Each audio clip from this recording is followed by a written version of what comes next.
Welcome back students. Before proving next theorem हम कुछ number theory के रिजल्ट्स हैं उनको कर लेते हैं। ठीक है, they are most useful results.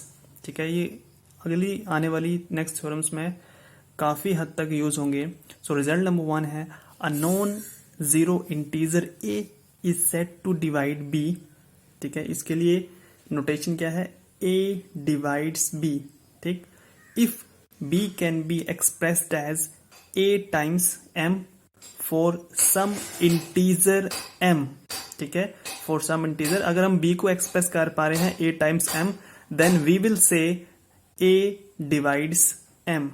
Remark, if a does not divide b, then we will denote it by a, by the symbol a does not divide b। For example, 2 divides 4, it means 4 can be written as 2 multiplied by 2।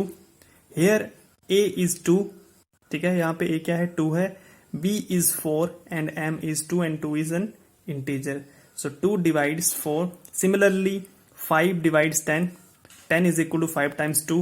here a is 5, b is 10 and m is 2, 2 is an integer। ठीक है, and 3 does not divide 7। there does not exist such m such that 7 can be written as 3 times m। there does not exist any integer m for which 7 is equal to 3 times m। ऐसा कोई भी integer exist नहीं करेगा जिसको हम लिख पाए 7 is equal to 3 times some integer m। there does not exist any integer m। Next कुछ नोटेशंस हैं।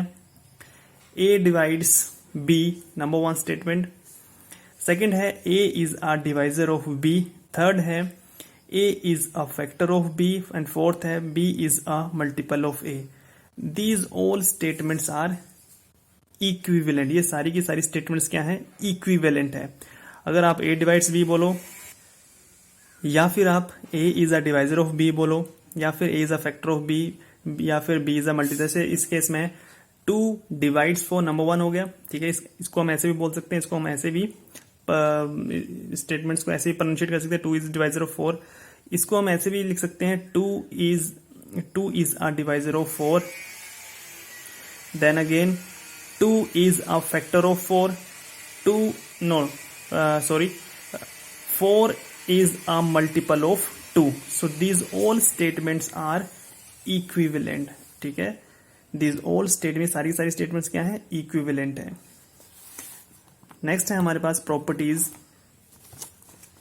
Number 1, let a be a non zero integer. First property है हमारी, कोई भी नॉन जीरो इंटीजर जो है वो जीरो को ऑलवेज डिवाइड करेगा। Any non zero integer will divide zero. So divide करने की यहाँ पे डेफिनेशन क्या है हमारी? डिवाइड करने की डेफिनेशन ये है कि when a non-integer integer a is said to divide b if b can be expressed as a times m। ठीक है, this is our basic definition। ठीक है, इस बेसिक डेफिनेशन के according a divides 0 it means that there will exist m। a divides 0 since 0 can be written as a times 0। ठीक है, 0 can be written as a times 0 can be written as a times 0। so this is our m क्या है यहाँ पे? m क्या होगा? m is nothing but 0 and 0 is an integer। ठीक है, so definition यही है, कहती है हमारी, it means that a divides, so this is your proof for this one, a divides 0। Next property है a डिवाइड्स b, मीन्स कोई भी नंबर जो है वो खुद को जरूर डिवाइड करेगा। ठीक है, कोई भी नंबर जो है वो खुद को जरूर डिवाइड करेगा। प्रूफ कैसे? तो a can be written as a multiplied by 1। Here m is, so यहाँ पे m क्या है? m is 1 and 1 is an integer. ठीक है, सो कोई भी नंबर जो है वो खुद को हमेशा ही डिवाइड करेगा।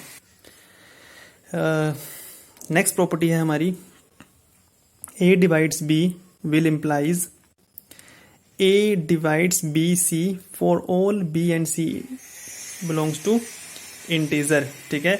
अगर A जो है वो B को डिवाइड कर रहा है, अगर A जो है वो B को डिवाइड कर रहा है, तो अगर B को मैं किसी भी इंटीजर से मल्टीप्लाई करूंगा तो A जो है वो उस प्रोडक्ट को भी डिवाइड करेगा। फॉर एग्जाम्पल, एग्जाम्पल्स के तौर पे 2 डिवाइड्स 4। नाउ अगर मैं 4 को किसी भी इंटीजर से मल्टीप्लाई करूं, मान लो मैं 4 को अगर मैं मल्टीप्लाई करता हूँ, 4 को अगर मैं किसी भी से मल्टीप्लाई करूँ 3, तो 2 जो है डिवाइड करें 4 इंटू 3 12, सो 2 डिवाइड्स 12 एज वेल, ठीक है।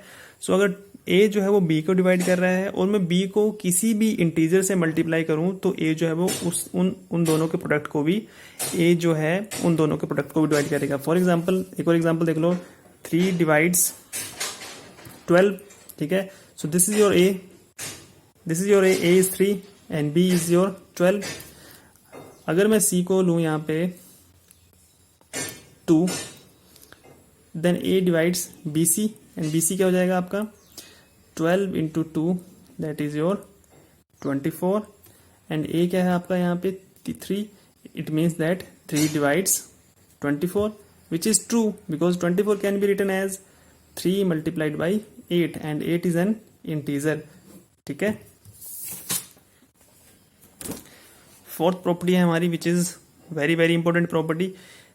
प्रॉपर्टी क्या है, if A divides B and A divides C, this will imply A divides the linear combination of B and C, ठीक है। Very very useful and important property, आप लोगों को इसको ध्यान रखना है। If A divides B, again मैं रिपीट कर रहा हूं, if A divides B and A divides C, this will imply A divides the linear combination of B and C. It means A divides BX plus CY for all integers X and Y, ठीक है। इसको अगर हम examples की help से समझें, so if A divides, examples की help से देखें, इफ 2 डिवाइड्स 4, ठीक है, and 2 divides 6, then 2 divides 4 multiplied by 3 plus 6 multiplied by 5, where 3 and 5 are any number, any where 3 and 5 are any integers। तो 2 जो है इन दोनों के लीनियर कॉम्बिनेशंस को भी डिवाइड करेगा। तो यहाँ पे x is your 3 and y is your 5।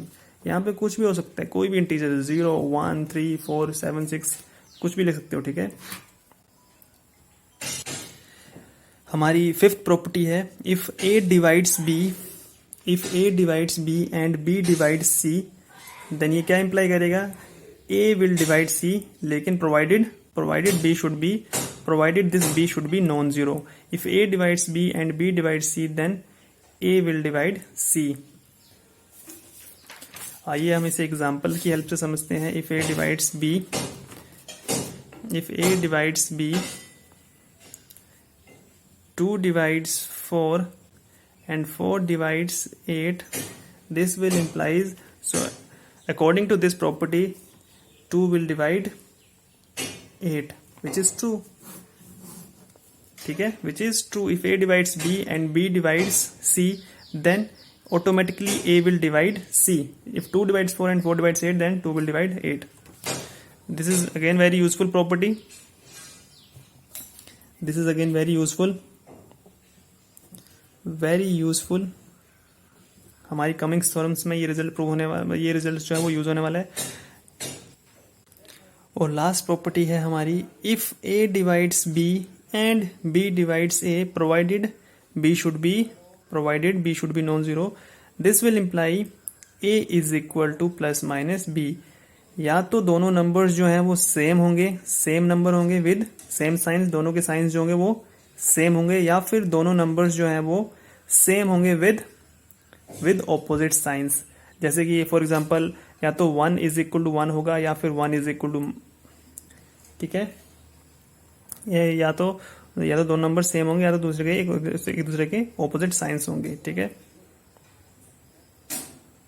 For example 1 number is 1 and other is -1, so if I multiply -1 with -1 then it will give us +1. ठीक है, सो या तो दोनों नंबर सेम होंगे या एक दूसरे के ऑपोजिट्स होंगे.